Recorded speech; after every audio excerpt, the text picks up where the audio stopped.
Okay, folks, I think we're ready. Nice to see you. It's when I looked at the temperature forecast, I thought, oh, great, this is going to be a whole lot cooler. And it is cooler, but it's very humid. So the usual caveat applies. If I collapse here, that's okay. There's someone will come up and... Terry, you'll come up and preach, okay? Yeah. You're sound. We are here to worship God, and if you are a visitor here, you're very welcome. We've got just such, I hope I can convey this, but we have one of the most beautiful things you will ever read that we're going to look at later. But we're going to sing one of the most beautiful songs.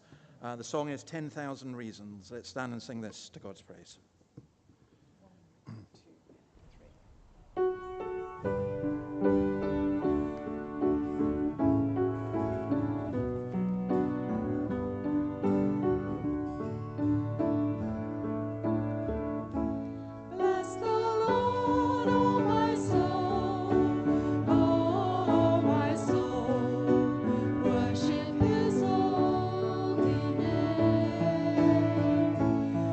Like no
be seated and let's pray.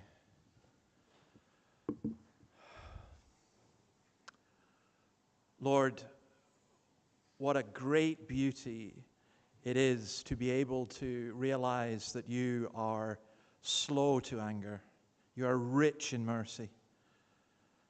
Lord, sometimes we grow tired, sometimes we grow weary, sometimes we struggle on thinking that we barely keep our head above water, and yet underneath are the everlasting arms. If only we could grasp just a fraction of how much you love us, you guide us, you help us, we would float out of this place. So help us, O Lord, to get that, to understand it, and to grasp it. And whatever our reason for being here, whatever burdens we carry, whatever concerns, doubts, fears, and questions we have, may it be that you would speak to each one of us through your word, by your Spirit. In your name, amen. Have a seat, please. Couple of notices. You're already sitting. All right, fine. Okay. We already are. See, you're quick. There are, at the entrance, there are some books. We're going through the Gospel of John, and there are some Gospels of John, and those are free. You're welcome to have that. I've mentioned a book called Magnificent Obsession, which is a book I wrote about who Jesus is, and if you're interested in that, you're welcome to have that. Just take it. I will make sure it's replaced for next week. And also, we actually have some books through in the hall that we had as part of a clear out, and some of them are quite good, and they're also all free as well. So if you're interested in those at all.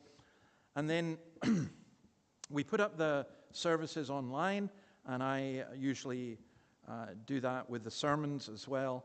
So if you're interested in any of those, feel free to go online. And if you went on YouTube, I also produce very short Bible studies, 4 to 5 minute Bible studies. We're doing Coffee with John at the moment, going through the letters of John. We also have Bible studies, ladies' Bible studies. Annabelle will be meeting this Tuesday at 10 o'clock. Kathy, you're meeting when?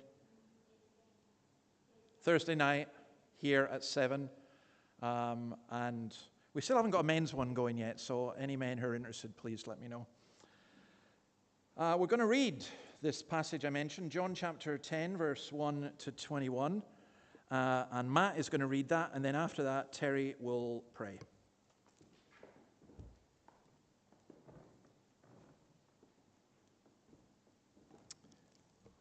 Good evening. John chapter 10. I tell you the truth, the man who does not enter the sheep pen by the gate, but climbs in by some other way, is a thief and a robber. The man who enters by the gate is the shepherd of his sheep. The watchman opens the gate for him, and the sheep listen to his voice. He calls his own sheep by name and leads them out. When he has brought out all his own, he goes on ahead of them, and his sheep follow him because they know his voice. But they will never follow a stranger. In fact, they will run away from him because they do not recognize a stranger's voice. Jesus used this figure of speech, but they did not understand what he was telling them. Therefore, Jesus said again, I tell you the truth, I am the gate for the sheep. All who ever came before me were thieves and robbers, but the sheep did not listen to them. I am the gate. Whoever enters through me will be saved.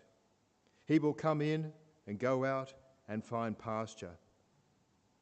The thief comes only to steal and kill and destroy. I have come that they may have life and have it to the full. I am the good shepherd. The good shepherd lays down his life for the sheep. The hired hand is not the shepherd who owns the sheep. So when he sees the wolf coming, he abandons the sheep and runs away. Then the wolf attacks the flock and scatters it. The man runs away because he is a hired hand and cares nothing for the sheep. I am the good shepherd. I know my sheep, and my sheep know me. Just as the Father knows me, and I know the Father, and I lay down my life for the sheep. I have other sheep that are not of this sheep pen. I must bring them also. They too will listen to my voice, and there shall be one flock and one shepherd. The reason my Father loves me is that I lay down my life only to take it up again.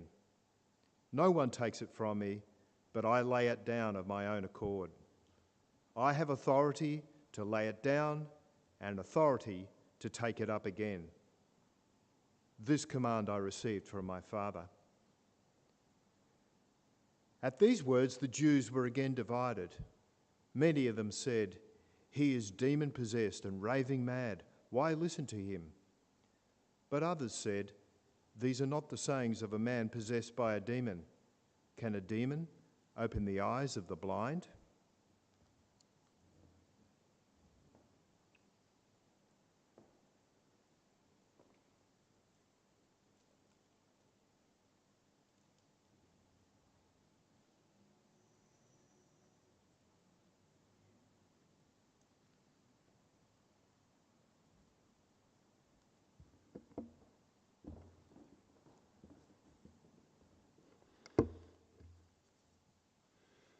Let's pray to our marvellous God.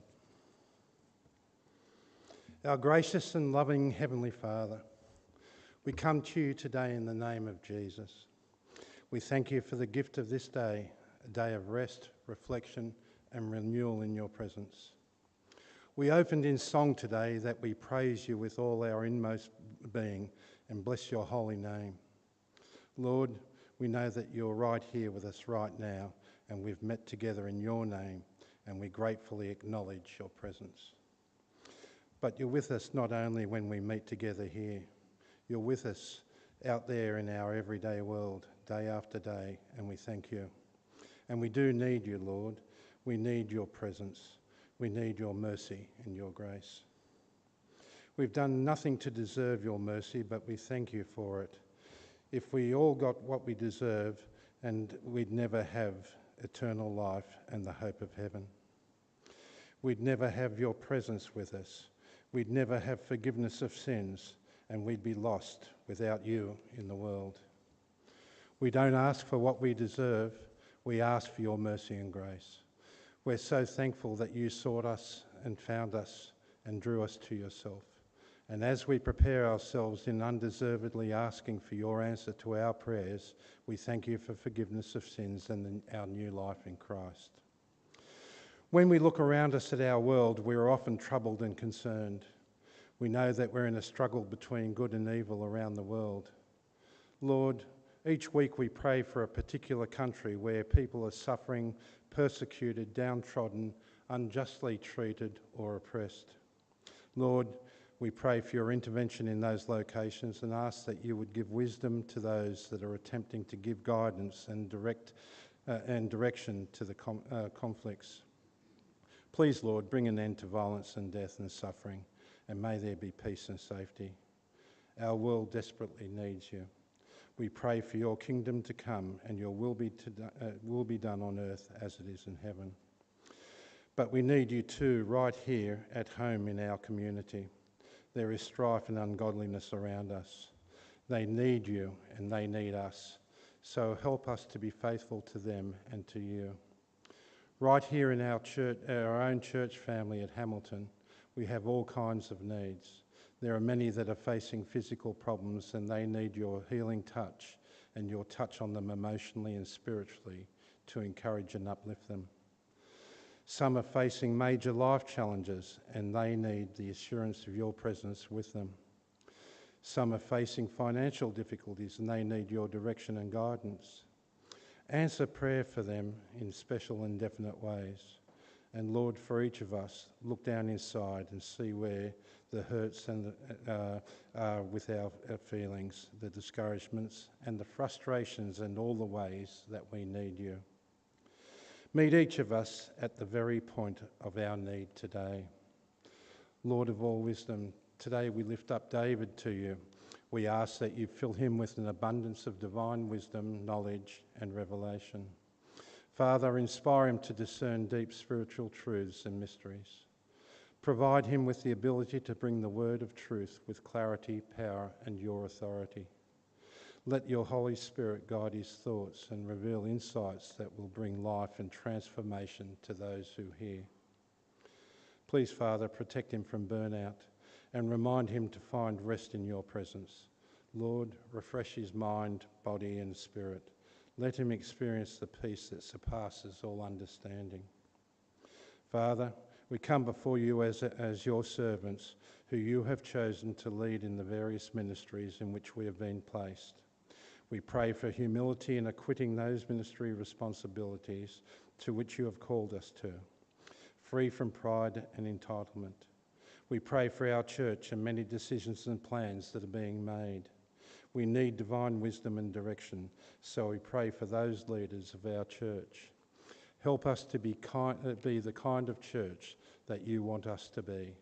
Let us be faithful servants and focus on the spiritual growth of our church in Hamilton so that others may see the fullness of you through our Lord Jesus Christ. We pray this with thanksgiving in the name of Jesus, our Lord and Saviour. Amen.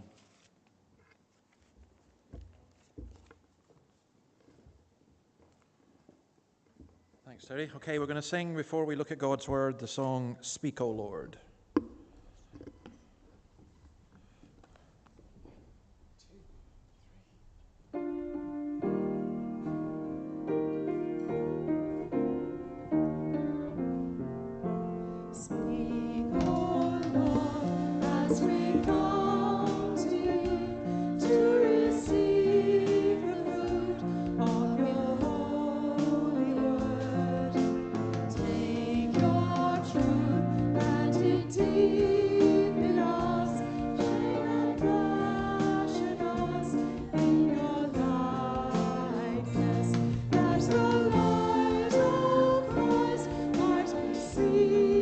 Today in our acts of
Please have a seat.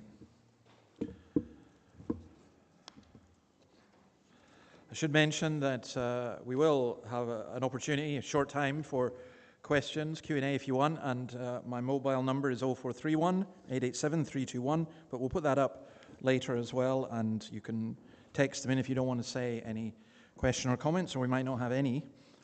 I should also say, if you want to know where the air is, this is a golden rule of thumb for this church. Just look where Annabelle is sitting, and that's where she finds the air very well.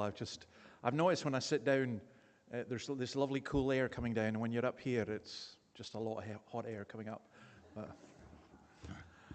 We're going to look at this amazing passage in John chapter 10, which you read, and I've been thinking about it all week, and I only hope I can convey a little of how beautiful this is. Now, I thought I'd begin in this way because when Jesus said this passage, he was speaking to people who knew what sheep were. And you think you know what sheep are. And, how many of you have lived on a farm with sheep? Lucas, I might have known. Yeah, there's some there. Great. Well, me too. My dad had sheep. My granddad, for a while, looked after sheep in New Zealand. And here's the thing about sheep. And I'm sorry for those of you whose view of sheep comes from Disney. This is the reality. Sheep are not particularly intelligent. Okay? In fact, they're as thick as can be. Pigs are the most intelligent farm animals by a mile. But sheep, they are timid, they are stubborn, they are defenseless, and they take the most work of any animal. And when we have this image of the good shepherd and, I'm looking after the sheep, we tend to think of that as a very positive, cuddly image. It's not really. Another thing that's really important to understand this passage, that the Palestinian shepherd or the Jewish shepherd did not drive their sheep. They led them. They went before them. There used to be a show on television. Did you have it here, One Man and His Dog?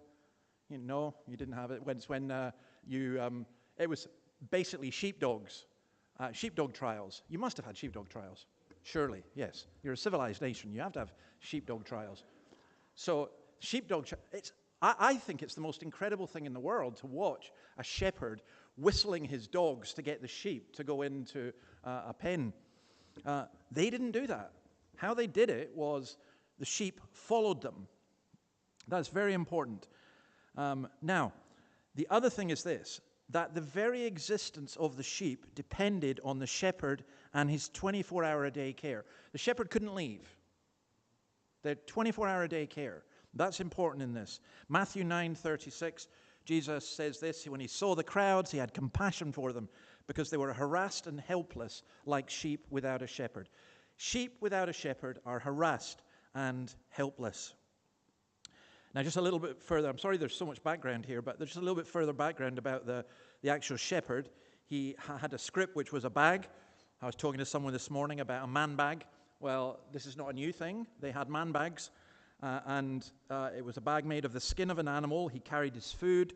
He would have a sling. There were no sheepdogs. They did not have sheepdogs. So what he would do with the sling as well as defending from lions, the sling was used to guide the sheep. So if the sheep was going the wrong way, which they often were, he'd just fling a stone in front of it and make it stop or move away. He had a shepherd's crook, a rod like the shepherd's crook, which is brilliant for catching and pulling back any sheep that are beginning to stray away. And then at the end of the day, the sheep would go into a stone pen, which would be stone walls, no roof or anything like that. And there would be a doorway, and again, this is important for this, as you'll see, where the shepherd would put his rod across the doorway. As the sheep came in, they had to duck down to go underneath, and he would examine them for insects and illness and everything else. Maybe one other thing. I'm sorry I can't speak for Australia. I don't know too much about sheep in Australia. But in Britain, sheep were kept for killing. That was certainly true of my father. We only had about 50 sheep. When they had lambs, he even named them after his grandchildren. And, occasionally we would get a meal, or who are we eating today? Oh, we're eating Andrew, or we're eating, but they were kept for killing. But in Israel, they were mainly kept for wool, And what that means is the shepherd would develop a relationship with his sheep that would last a lot longer than 1 year. So that's the kind of background. So verses 1 to 6, let's look at this. We've read it already, but the voice of the true shepherd. So notice that Jesus is speaking to the Pharisees, and he's warning them about being false shepherds. The Pharisees were fully aware of the image in the New Testament of religious leaders being shepherds to God's flock. And he's saying you're false shepherds. That's what he's doing. This is absolutely brutal teaching, highly offensive teaching to them. Now, there are numerous places, I'm not going to mention them all, but there are numerous places in the Bible where the relationship between God and his people is compared to that of a shepherd and his sheep. Psalm 23, which we'll sing at the end, Ezekiel 34, Psalm 78, Zechariah 2, and I've already mentioned Matthew chapter 9. Now, here, Jesus is concerned between the difference between the real shepherd and the thief and the robber. The one who enters by the gate is the shepherd of the sheep. The gatekeeper opens the gate for him. The sheep listen to his voice. He calls his own sheep by name and leads them out. When he calls them out, he goes on ahead of them. The sheep follow him because they know his voice, but they will never follow a stranger because they don't recognize a stranger's voice. Now, amazingly, Jesus used this figure of speech, but the Pharisees did not understand what he was telling them. And I think they did not understand because they did not want to understand. I think that sometimes we hear God's word and we block it out. Or sometimes we want to hear something different, and so we hear something different. But we should really listen to what God has to say. It's the point about this, what Jesus is saying is, the sheep only obey the voice they know. Now, I personally recall doing this with cows on a farm. It was a favorite party trick for me with my friends to shout at the cows, and they would come to me because they recognized I was the person who fed them. The other thing I found really interesting is very similar to many farmers today, or at least traditional farmers. Palestinians, shepherds, named their sheep according to their characteristics, like fluffy or black hair or whatever. This idea of the voice, we've got so much archaeological and historical evidence. There's a story by a man called Morton of a scene he saw in a cave near Bethlehem. 2 shepherds sheltered their flocks in the cave during the night. Now, modern shepherds, or with cattle, you put tags on the cattle, or you put markings, or you would spray paint. I remember spray painting sheep, the lamb. Not that you wouldn't obviously spray paint the whole sheep. You'd just put an X or whatever it was to justify, to say where it was. Our particular farm was called Castle Craig, so you put CC, and so people would know that. But they didn't do that here. And Morton tells how he wondered, these 2 flocks have mixed together, how are they going to be sorted out? And they got sorted out in the morning when one of the shepherds stood some distance away, gave his peculiar call, and all his sheep ran to him.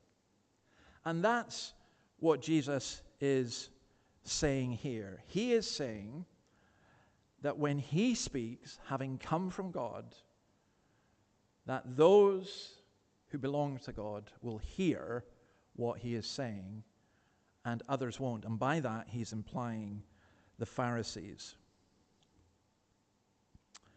I think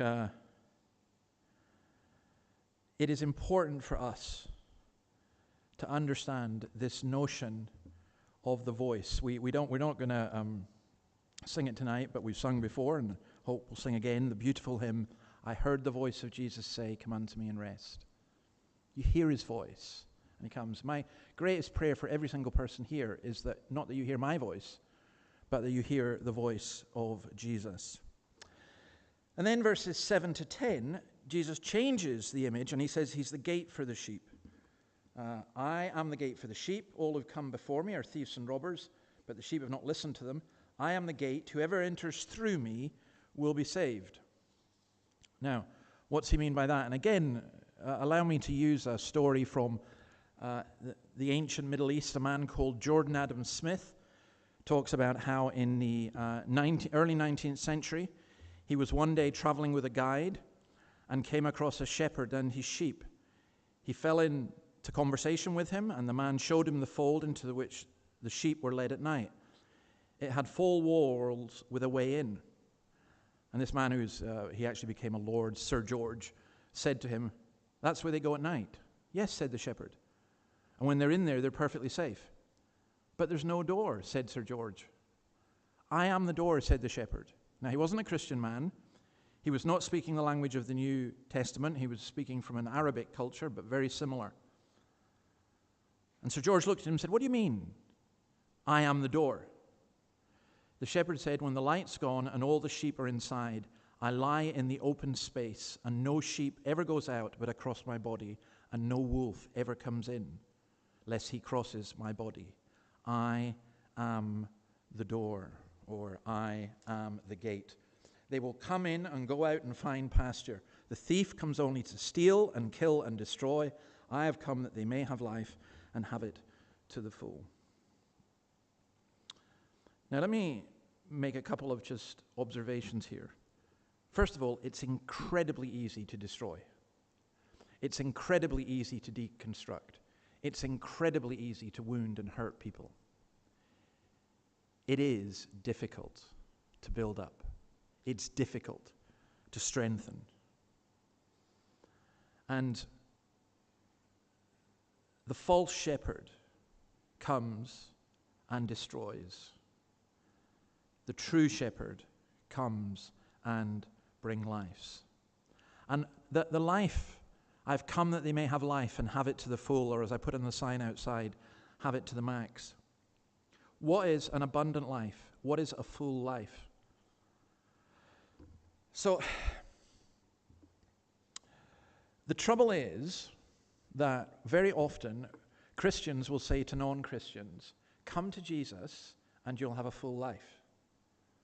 And the non-Christian won't hear what we're saying because they'll just go, "Yeah, I have a pretty full life as it is, thank you. In fact, I've got so much on, I haven't time to go to church." They say, "Well, come to Jesus and you'll have a rich life, an abundant life."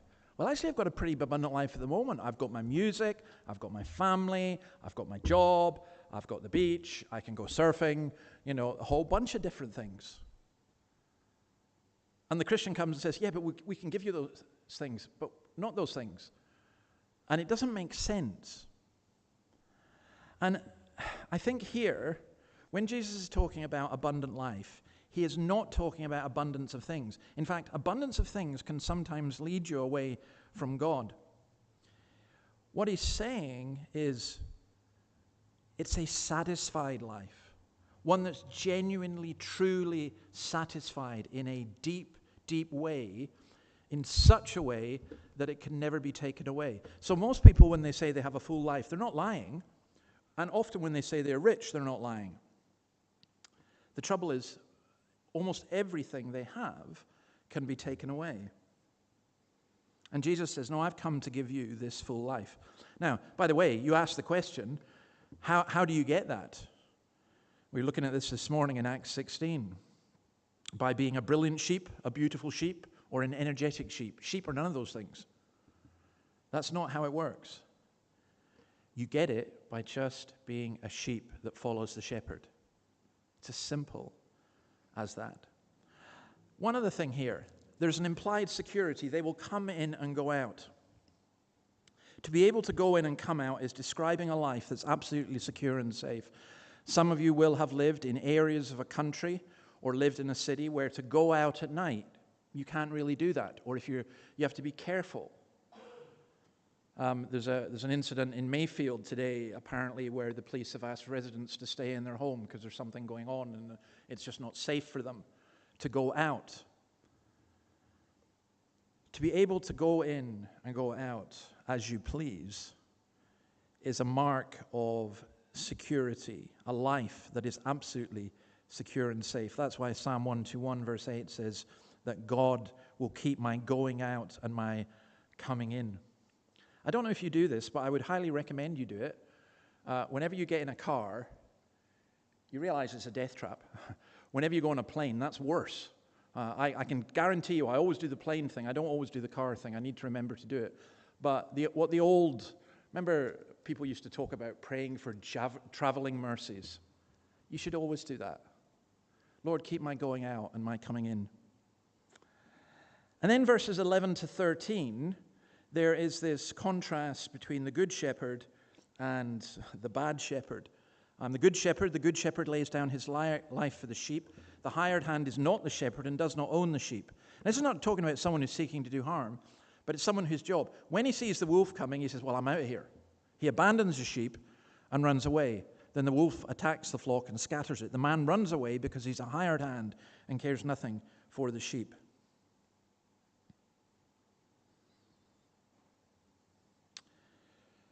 As I say, I've in holidays and so on, I have worked with sheep and everything else. I don't know. I think if there was a big wolf or something, I think, no, I'm not giving my life for a sheep. You know, they're dumb creatures. We're going to kill them anyway, so I'm out here. Because it's not my sheep. But the good shepherd recognizes that this is my sheep. I see that. I just remember one particular incident with my mother, she's an elderly woman then, she's more elderly now, but getting up, I got up at 4 a.m, and there was a lamb in her kitchen, and she was feeding the lamb because the lamb had been rejected by its mother and was in a dreadful state. Well, who stays up half the night to look after a wee lamb that might not even live? Someone who cares for their sheep. And here we're told something that is extraordinary. On the one hand, the false shepherds will often bring death. They bring a religious cult of death. Religion sometimes does enormous harm, but not just religion. I think one of the most disturbing characteristics of modern day culture is how it's a culture of death. People want to go to war. They say they don't, but they glorify war. They think killing the child in the womb is a human right. Old people who are sick or disabled, well, what's the solution? We call it euthanasia. We call it mercy killing. Whatever it is, it's not. It's just death. It's a culture of death. And sometimes in the church, I think sometimes we give a message that almost sounds just a little bit like that. Jesus gives his life for the sheep. He dies for the sheep.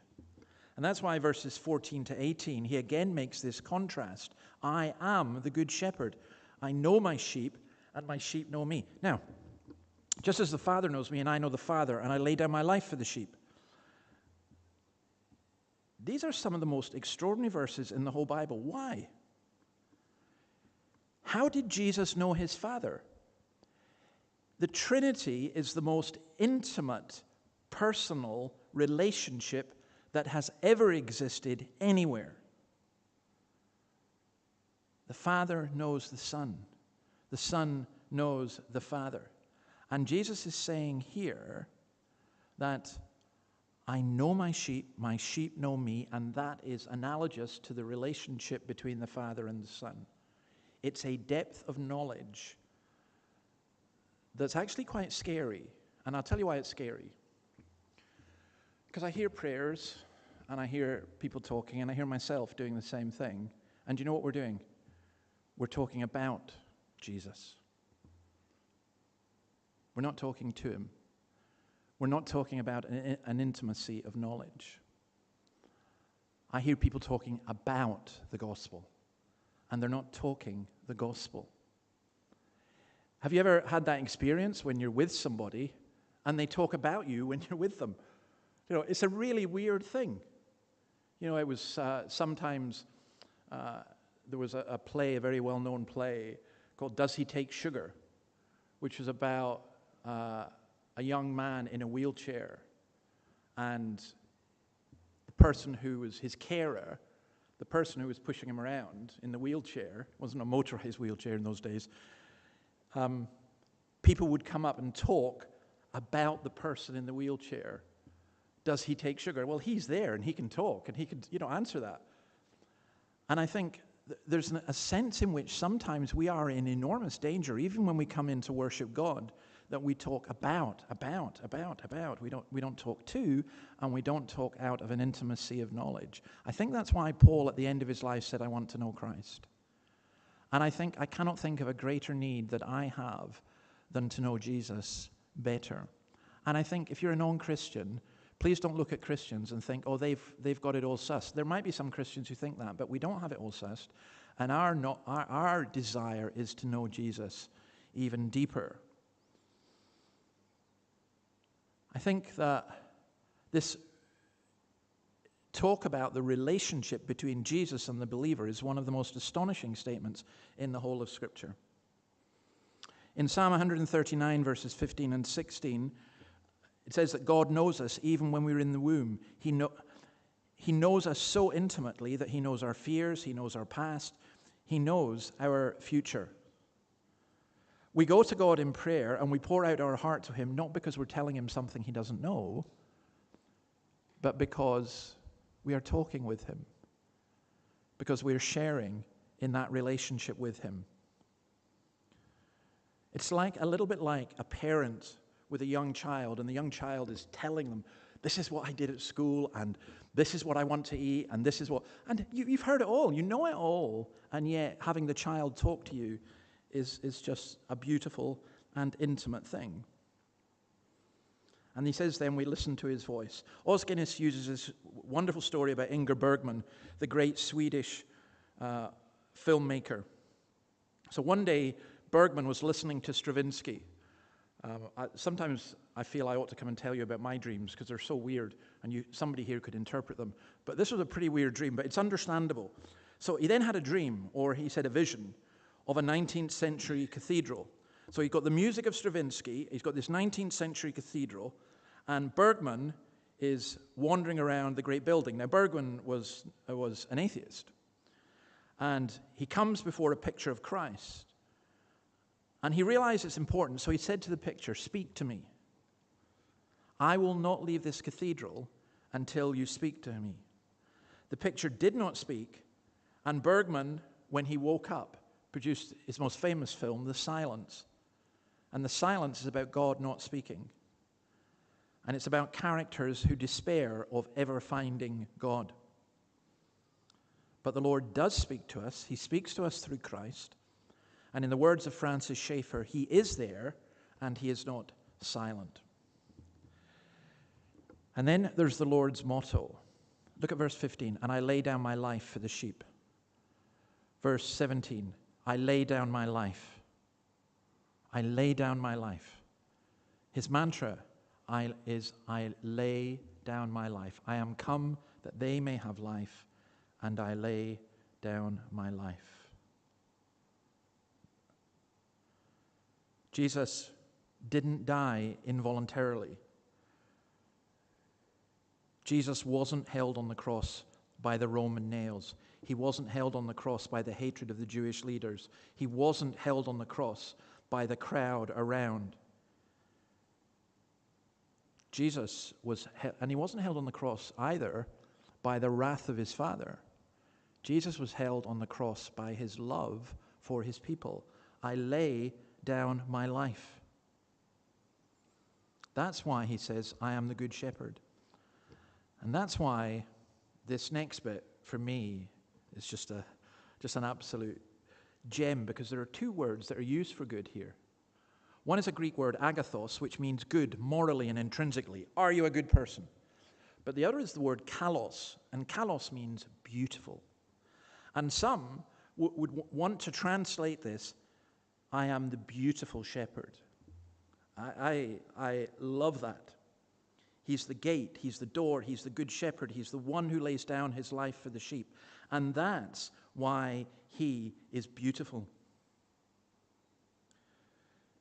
If you have someone who gives up a lot for you, your perception of them changes a lot. If you have someone who dies for you, and he's good, he is perfect, he is the one who lives forever, and you are not, and he dies for you, you should see him as the most beautiful person ever, the most stunning person ever. And when he calls you by name, and when he knows you, and because we know him, and because he sees to our every need, we go and we find protection and salvation, we find pasture, and we find abundant life. And then he says this about the other sheep. I have other sheep that are not of the sheep pen. I must bring them in also. Jesus is talking about going to his people who he was dying for through all the world and through all ages. And he was saying to the Pharisees, you're narrow, you're tight, religious bigots. I'm the good shepherd. I'm laying down my life for the sheep, but there's a whole lot more sheep than are in this pen. In Zechariah chapter 11 and verse 6, it was a characteristic of the false shepherd that he made no attempt to gather the scattered sheep. I think we have to ask ourselves a very simple question. I've noticed this. I've noticed it in myself. I've noticed it in many Christians. We talk about Christ. We have all the religious language. We get upset about religious architecture. We get upset about programs. We get upset about what we're doing and what we're not doing and everything else. And I remember my friend David Meredith saying to me once, and it always stuck with me. He said, I have seen people weep over the movement of a communion table who have never wept over a lost soul. Interesting what upsets us, isn't it? Well, Jesus wept over Jerusalem, and Jesus died for the world. Verses 17 and 18. The reason my Father loves me is that I lay down my life. Now, I wish I had time to go into this. I don't. But there is something called covenant theology. And one of the covenants is this, is the covenant that's made between the Father and the Son and the Spirit, that Jesus will lay down his life and that because of that, he'll be given this abundant harvest of human beings made in his image who are renewed. Just think about this. This is a mind-blowing thought. Surely God loves the Son anyway. But Jesus says, the reason my Father loves me is because I lay down my life. In other words, you could say, could God have any more love for his Son? Yes, he could, because he lays down his life. You know, when Jesus was on the cross and said, my God, why have you forsaken me? There are people who think that because the wrath of God is poured out on sin, it means that God was hating Jesus. What Jesus is saying is at that point, there was never such a deep love between the Father and the Son as when Jesus laid down his life. The reason my Father loves me is because he lays down his life, and he lays down his life for you. Look at you. Look in a mirror. Look in a moral mirror. Look in the mirror of God's word.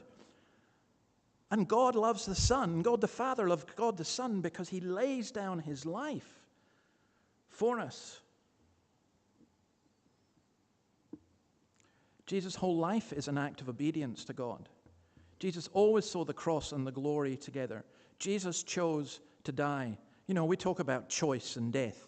We don't get to do that. But Jesus chose to die, and he chose to die for his people. Now, verses 19 to 21, the Jews who heard these words were again divided. Many of them said, he's demon-possessed and raving mad. Why listen to him? But others said, these are not the sayings of a man possessed by a demon. Can a demon open the eyes of the blind?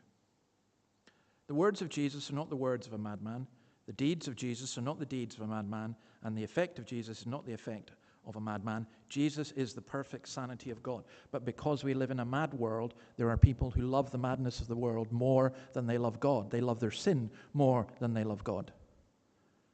And so they look at this incredibly beautiful picture and they say, he's mad. We understand it. We've got it. But he's mad.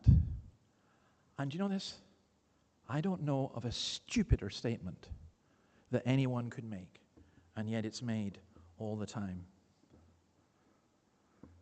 Now, I want to add a personal note here. The word for pastor in Ephesians 4, verse 11, is the Latin word for shepherd. Pastor just simply means shepherd. The leaders of the church are the shepherds. The people are the flock. The elders are described as the under-shepherds.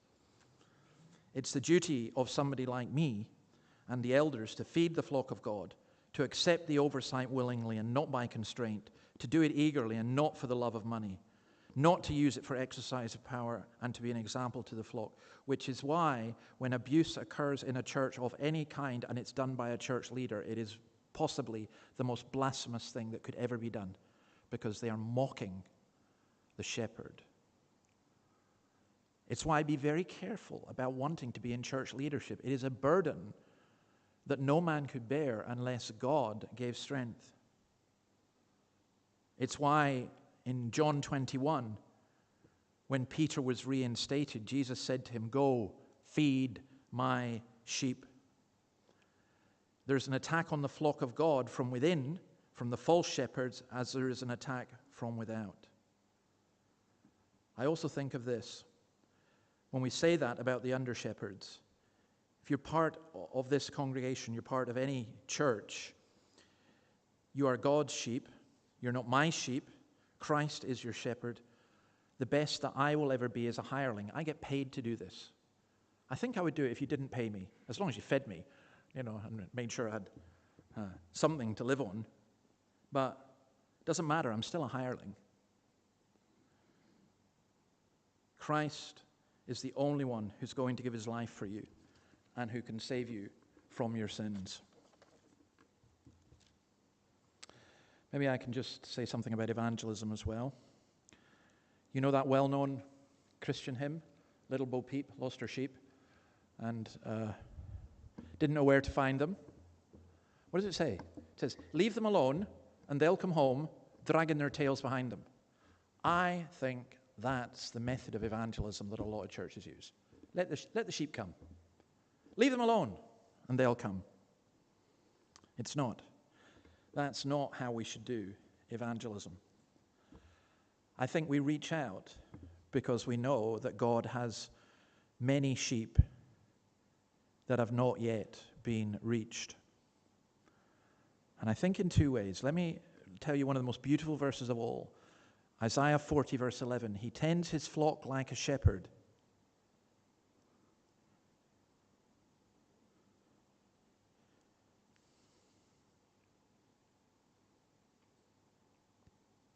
He gathers the lambs. He gathers the lambs in his arms. Just listen to this. And carries them close to his heart. He gently leads those that have young.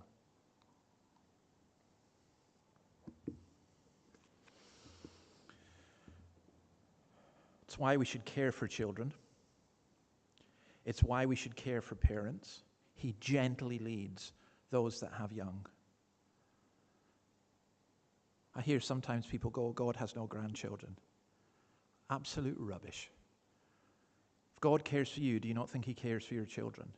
He carries the lambs in his arms, and he carries them close to his heart. That's the Good Shepherd. Maybe one other. Again, it's another one we'll need to sing at some point. You know the old hymn. There were 99 that safely lay in the shelter of the fold.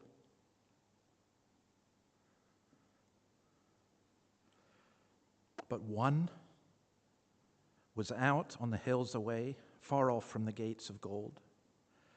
Away on the mountains, wild and bare. Away from the tender shepherd's care. Away from the tender shepherd's care. The Good Shepherd goes and looks for the lost sheep. Please, as a church, let's have his heart. Let's pray. Lord, bless your word to us. Help us to understand it, to apply it, to love it, but most of all, to love you as the Good Shepherd, the one who carries us close to your heart. In your name, amen. Okay, if anyone's got any questions or comments, feel free. If not, we will just sing. Okay, if the band can come up. You've got until they come up. That's fine. Great. And I think it's appropriate we finish there actually and reflect on it. So we're going to sing, of course, Psalm 23. Let's stand and sing this and reflect on it in the light of what we've read.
Standing and let's pray.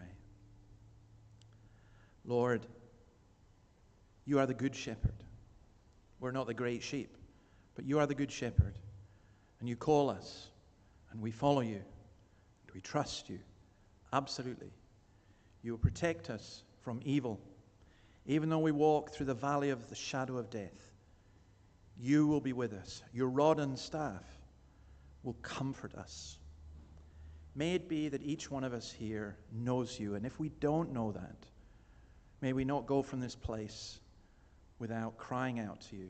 And if we do know, and we're tired and weary and frustrated and fed up and angry and all the different emotions that go on with even the best of people, may it be that we learn to cast our burdens on you because you care for us. And may you lead us beside still waters and into green pastures, for we ask it in your name. Amen.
Such knowledge, Lord, is too wonderful for me, too lofty for me to attain. Where can I go from your spirit? Where can I flee from your presence, Lord? If I go up to the heavens, you are there. If I make my bed in the depths, you are there. If I rise on wings of the dawn, if I settle on the far side of the sea, even there your hand will guide me, and your right hand will hold me fast. If I say, surely the darkness will hide me, and the light become like night all around me. Oh Lord, even the darkness will not be dark to you. The night will shine like the day. The darkness is as a light. For you created my inmost being. You knit me together